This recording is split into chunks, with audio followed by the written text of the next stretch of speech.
Rabbi श्रह ली सदरी व यस्सिर ली अमरी वहलुल उक़दतम मिन लिसानी यफ़क़हू क़ौली आमीन। अस्सलामु अलैकुम व रहमतुल्लाहि व बरकातुहू। एक दफ़ा नबी सल्लल्लाहु अलैहि वसल्लम अपने सहाबा कराम के साथ कहीं जा रहे थे। एक जगह पे आप सल्लल्लाहु अलैहि वसल्लम ने पड़ाव डाला और इसकी वजह ये थी कि काफ़िले वाले कुछ खा लें। सहाबा कराम के पास उस वक़्त रोटी तो थी लेकिन सालन नहीं था। एक शहद की मक्खी नबी सल्लल्लाहु अलैहि वसल्लम के कानों के पास आकर बिन बिनाने लगी। सहाबा कराम ने नबी सल्लल्लाहु अलैहि वसल्लम से पूछा, अल्लाह के रसूल, ये मक्खी आपसे क्या कह रही है? आप सल्लल्लाहु अलैहि वसल्लम ने फरमाया, ये मक्खी अर्ज कर रही है कि ए रसूल, आपके सहाबा के पास रोटी तो है लेकिन सालन नहीं है। हमने करीब ही शहद का एक छत्ता बनाया हुआ है, हम तो वो छत्ता नहीं ला सकती।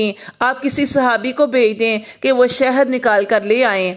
आप सल्लल्लाहु अलैहि वसल्लम ने हज़रत अली रज़ी अल्लाह तआला अन्हु को भेजा और हज़रत अली रज़ी अल्लाह तआला अन्हु जो थे वो गए और वो साफ मीठा लजीज शहद लेकर आए। सब ने खाना खाया।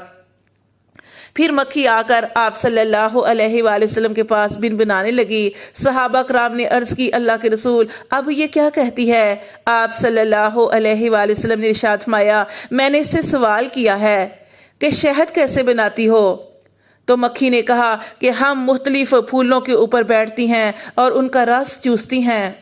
आप सल्लल्लाहु अलैहि वसल्लम ने इरशाद फरमाया कि तुम उनका रस चूसती हो तो रस जो है वो तो फीका भी होता है, वो तो कड़वा भी होता है और कसैला भी होता है। तुम उसे मीठा कैसे बनाती हो?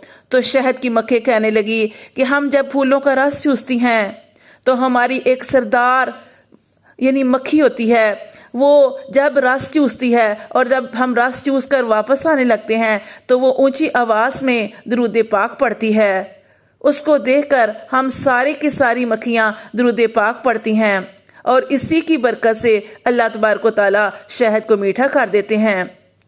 प्यारी बहनों, देखें, शहद की मक्खियाँ दुरूद पाक पढ़ें तो शहद मीठा हो जाए, फीका कड़वा कसैला शहद मीठा हो जाए।